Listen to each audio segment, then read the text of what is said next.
calçadas do multiverso. Anacronia 8. Espaços de ser. Parte 2.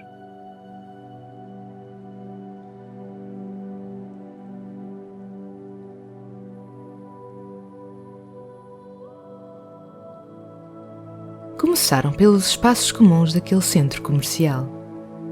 Afeiçoaram-se a ele e perceberam que quanto mais afeiçoados, mais simples era nele intervir.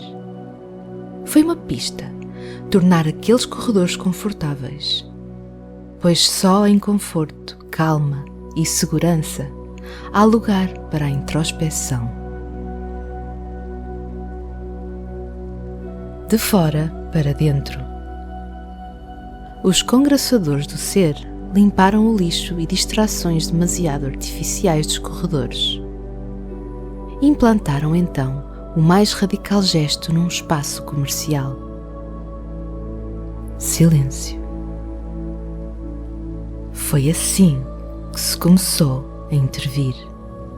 Por contraste com o antigo tilintar de moedas, cliques dos terminais de cartões, interjeições de regateio ou músicas que só existiam para acelerar o pulso e a vontade do consumo.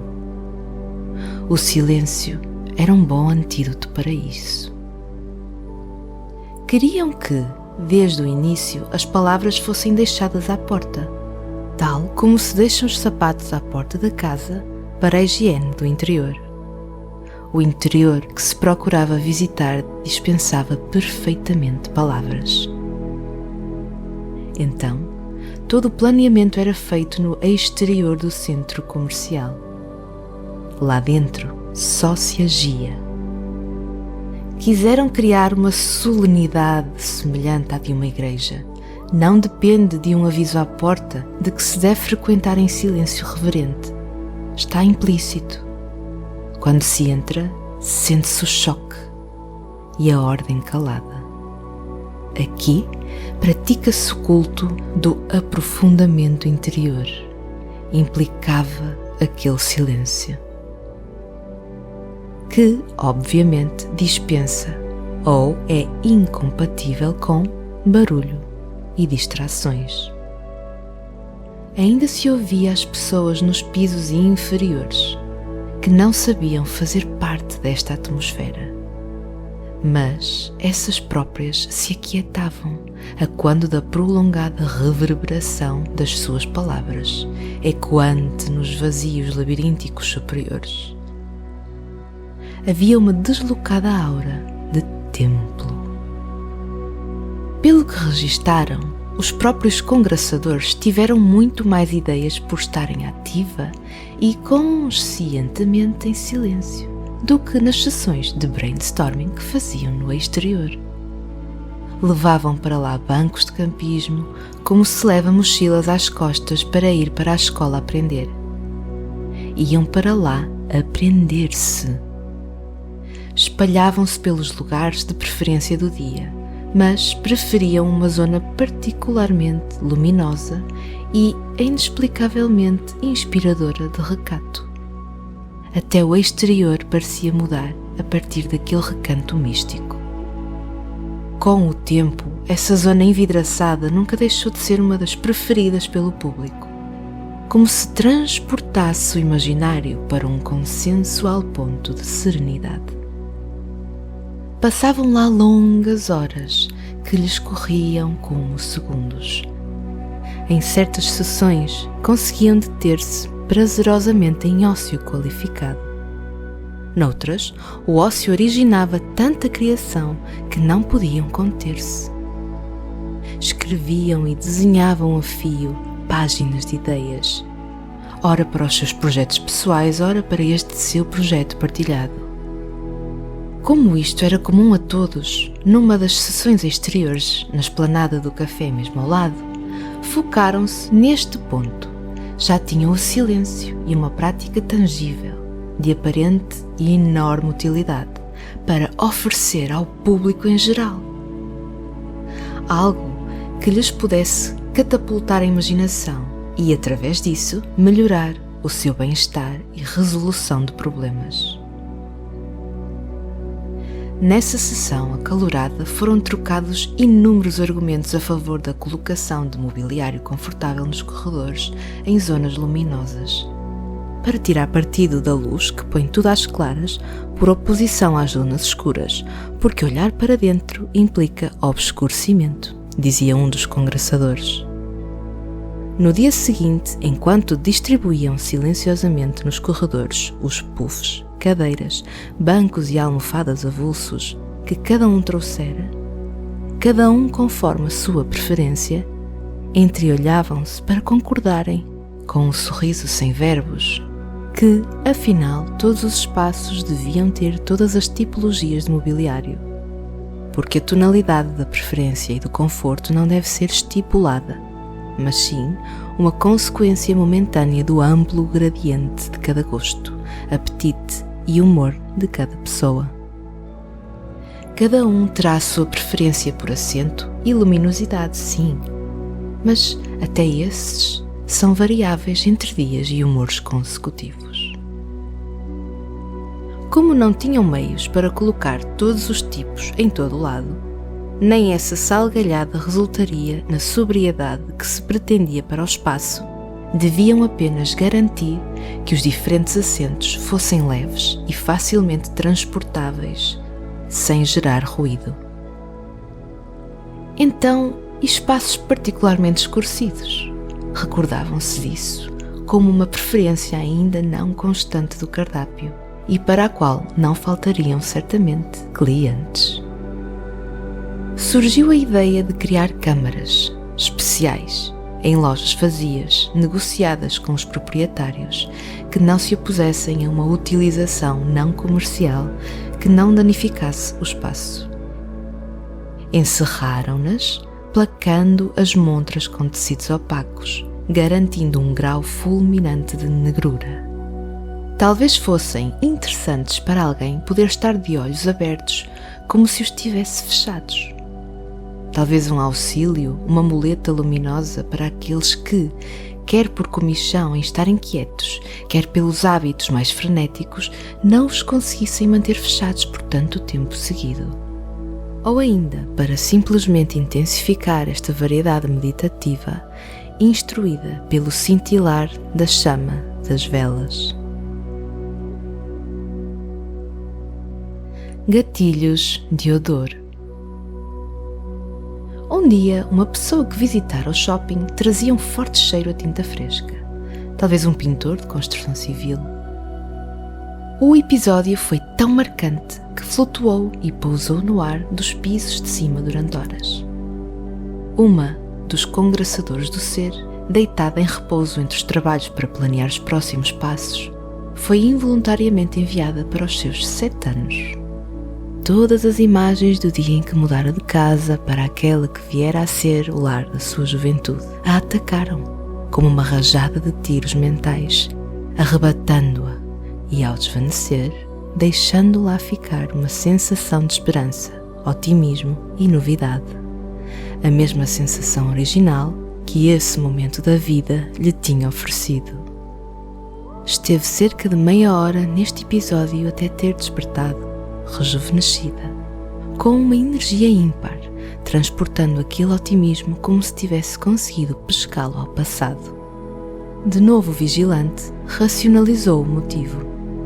Deu-se conta do cheiro a tinta fresca e apercebeu-se então da importância de integrar o odor como um catalisador de frequências mentais específicas.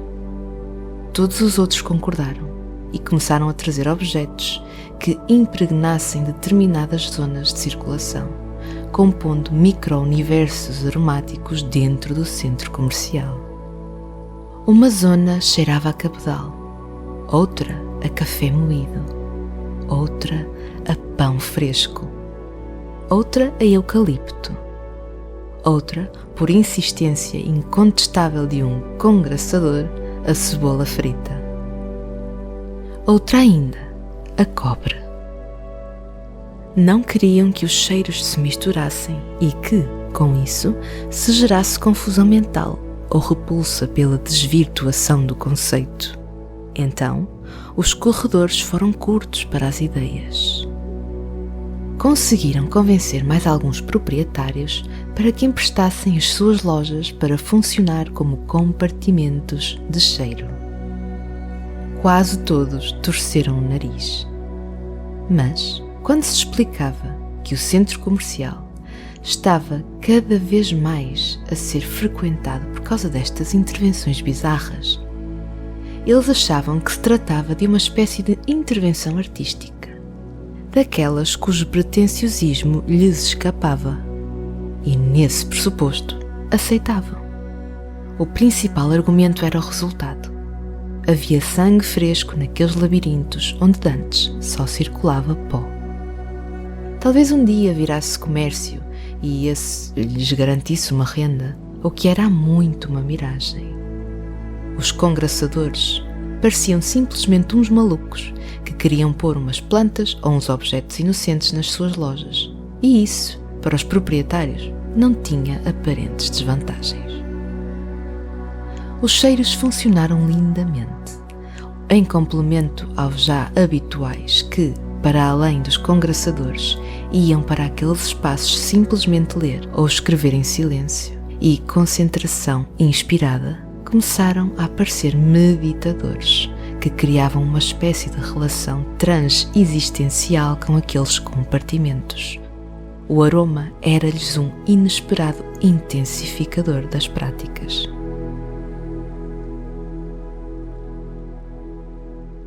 Até nos compartimentos mais bizarros, como na loja do cheiro a mofo, aparecia público. Certo dia, uma rapariga chorava copiosamente nesse espaço de adorno invulgar. Atribuía-se o sofrimento à permanência nele, pois claro. No entanto, terá desabafado que a nostalgia se tinha apoderado dela. É exatamente o cheiro da casa dos meus queridos, mas falecidos avós, dissera. E recusava-se a sair dali. Aparecia todos os dias, durante o mês, provavelmente recriando inúmeras experiências felizes da sua infância junto deles. Talvez o odor fosse o derradeiro portal espiritual entre eles, já que o físico se tinha diluído.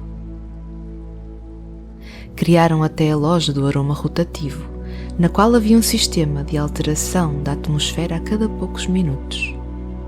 Nessa, despoletava uma outra hipótese, a experimentarem a surpresa, a transição suave entre o ar normal e aquele fade-in e fade-out, como se o cheiro fosse simplesmente o hálito do espírito, enquanto esse respirava lentamente. Um hálito, ora refrescante, ora estranho, ora ofensivo para os sentidos. E até isso trazia algo novo e valioso para a contemplação.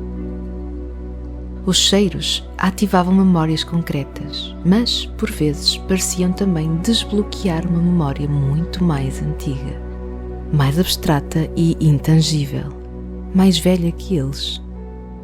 Iam debatendo essa sincronicidade, um pensamento emergente, sem intenção, que acabavam por partilhar. Como se recordassem tenuamente de uma origem comum, anterior à idade do próprio universo. Talvez fosse o cheiro da criação, da gênese. Nunca antes teriam concebido essa ideia de um cheiro cósmico de fundo. A arpista. As viagens intermediadas pelo cheiro eram o complemento perfeito à atmosfera de silêncio que ali emergia. Notava-se que, qualquer que fosse o semblante que viesse na rua, ao entrar no centro comercial, substituindo à entrada os sapatos pelos chinelos e permitindo-se penetrar pelo silêncio, numa atmosfera de gozo pelo momento partilhado com outros, a expressão sofria um volte-face, sempre na mesma direção. Satisfação, calma, paz. Havia, por exemplo, quem revelasse que sempre estivera de pijama após retirar os casacos à entrada. E estava tudo bem. porque talvez fosse realmente aquele único sítio público na cidade em que isso era admitido. Aliás, normal e conveniente, pela prioridade dada ao conforto que qualquer coisa emprestasse ao objetivo de ali estar. Ser.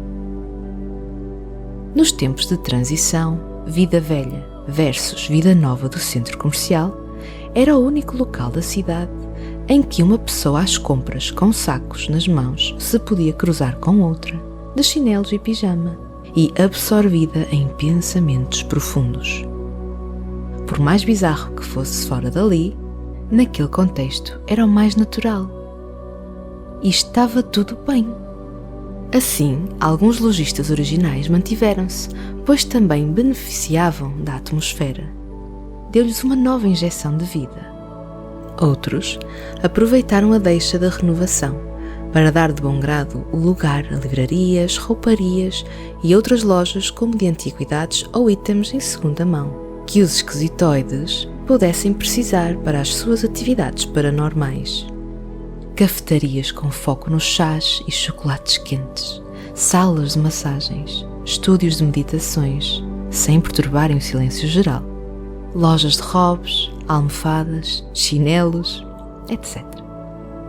Até psicólogos e psicoterapeutas acabaram por lá criar gabinetes, por ser tão óbvio o contributo curativo daquele ecossistema.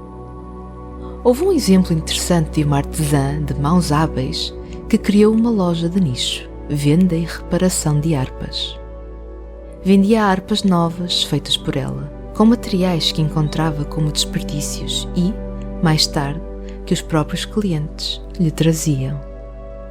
Harpas feitas à medida espiritual de cada um, dizia o letreiro de madeira trabalhado à entrada. Uma espécie de alfaiate de harpas. A presença desta senhora e o seu contributo eram tão marcantes que viera a tornar-se numa figura emblemática da cidade. A harpista era mais do que uma artesã ou artista de rua que tocava à porta da sua loja e junto à porta exterior do edifício.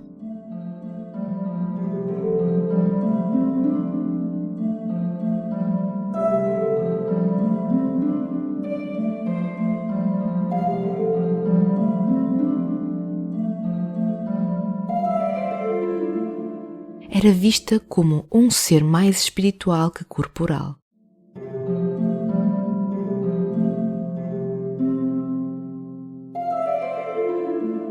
Porque lhe era reconhecida uma sensatez ímpar.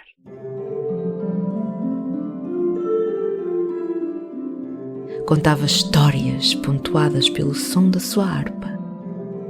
Dava conselhos a quem os pedia, tão marcantes e carregados que os aconselhados lhe ficavam eternamente agradecidos.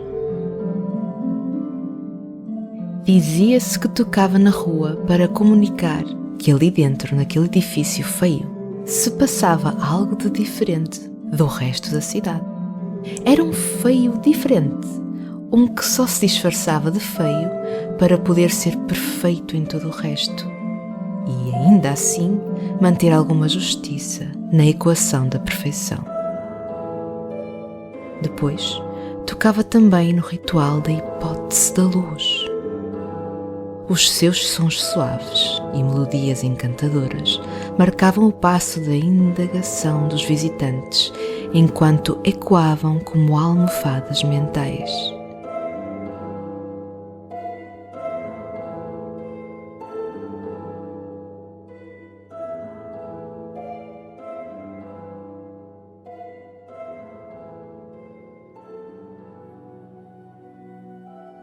Não tenho dúvidas de que aquela personagem só precisava de um sítio tão ímpar como ela para poder ser conjurada e, assim, beneficiar toda a gente com a sua presença e sabedoria.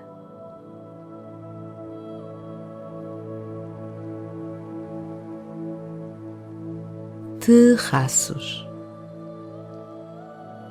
Havia naquele edifício várias coberturas inacessíveis em diferentes alturas e dimensões. a volumetria aparente implicava a sua existência enquanto consequência. Daí não se darem a conhecer ao público da mesma forma que os espaços técnicos, de manutenção ou de serviço se escondem dele. Todavia, a partir de determinados pisos com pequenas varandas, podia-se admirar a sequência desses socalcos desqualificados e em potencial ostensivo. Elevavam-se sem humildade sobre as movimentadas ruas da cidade, tornando-se de tal ordem sobranceiras que se segregavam delas.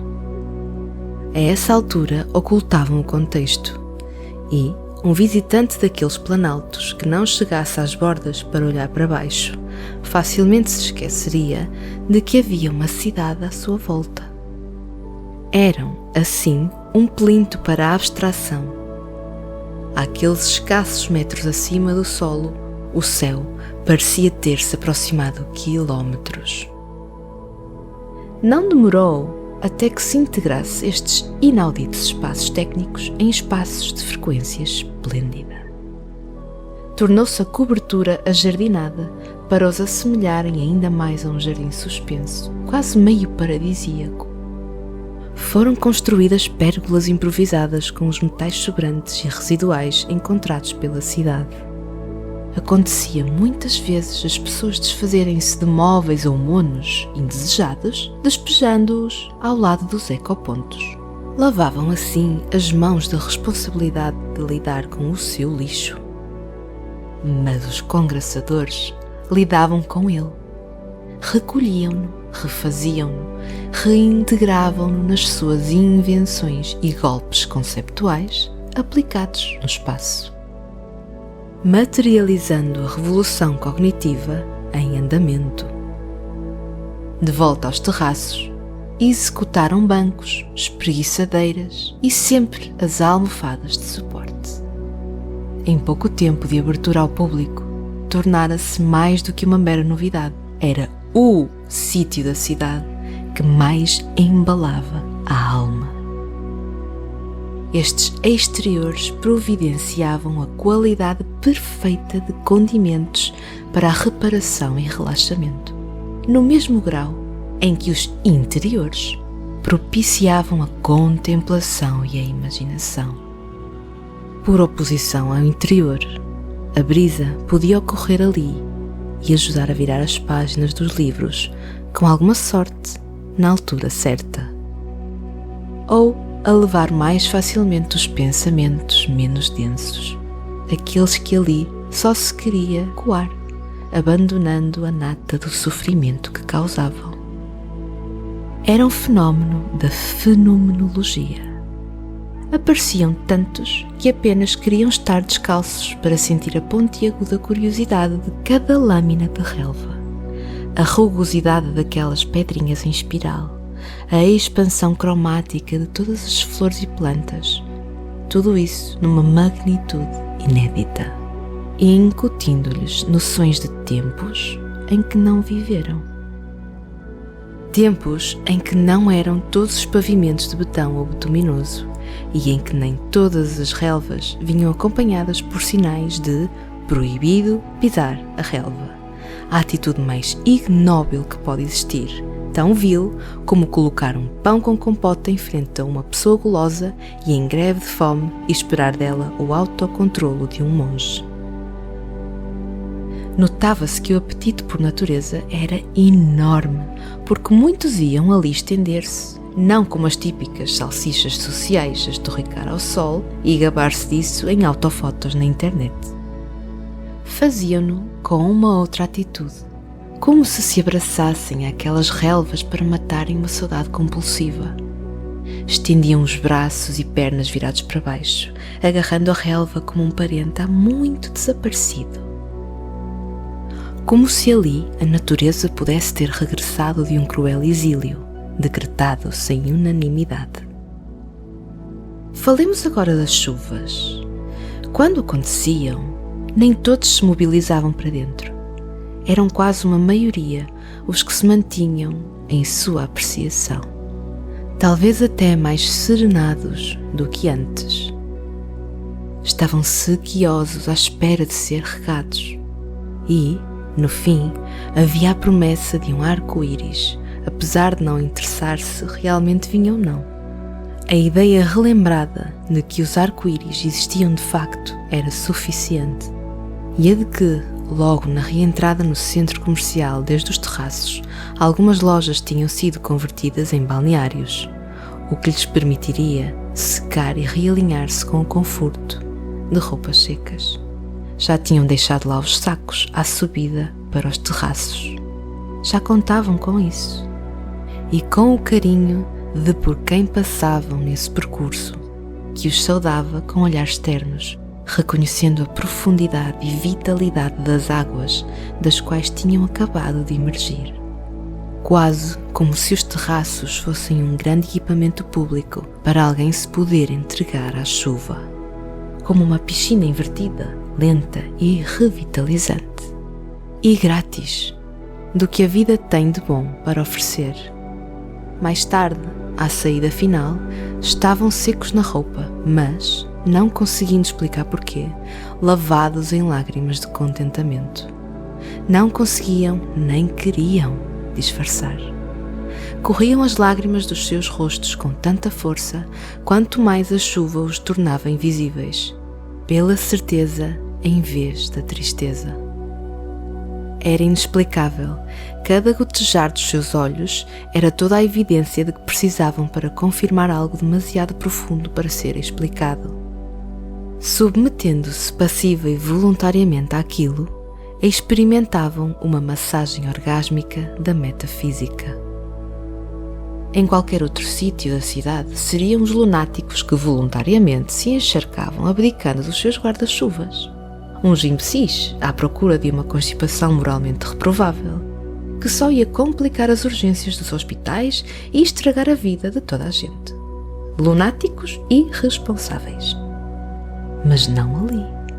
Apesar da amplitude dos terraços, não caberia um mísero metro quadrado de preconceitos. E dessa amplitude abria-se o leque, a vida. E evidenciava-se o valor da simplicidade. Humilhavam-se inúmeros por gosto, e quanto mais desfaziam a arrogância das certezas trazidas de fora, mais se enaltecia a qualidade universal e a preponderância deste local que agrupava rituais indizíveis. Mas este foi só o início dos espaços para ser.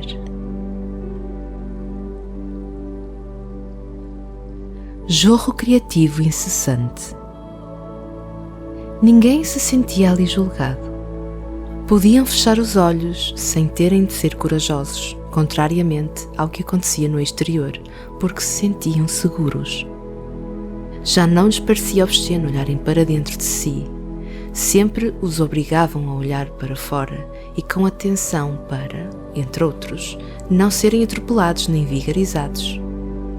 Sempre o medo, nunca o amor. Aquela experiência comunitária poderia ter ficado por ali. Já era mais do que prova suficiente de que aqueles espaços tinham lugar na cidade. De que qualquer aglomeração de consciências, humanas ou não, teria obrigatoriamente de os servir de bandeja para uma saúde plena dos seus sistemas. A tal higiene da alma. No entanto, os congraçadores do ser, talvez embalados pelo frenesim criativo oferecido por aquele sossego e concentração, jorravam ideias. Não conseguiam não as ter, mesmo. Impressionante também era que pareciam todas tiradas do mesmo saco, porque a partir de certa altura, nem nas reuniões no exterior era necessário argumentar o que quer que seja. Pareciam simplesmente ideias escritas em pequenos papéis dentro da mesma tómbola. Simplesmente cada um tirava à vez.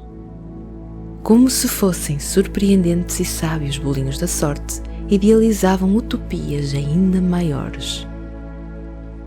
Ainda falta fazer muito, dizia uma congraçadora, mas tenho andado a desenvolver umas ideias. e mostrou-lhes um desenho dos seus planos.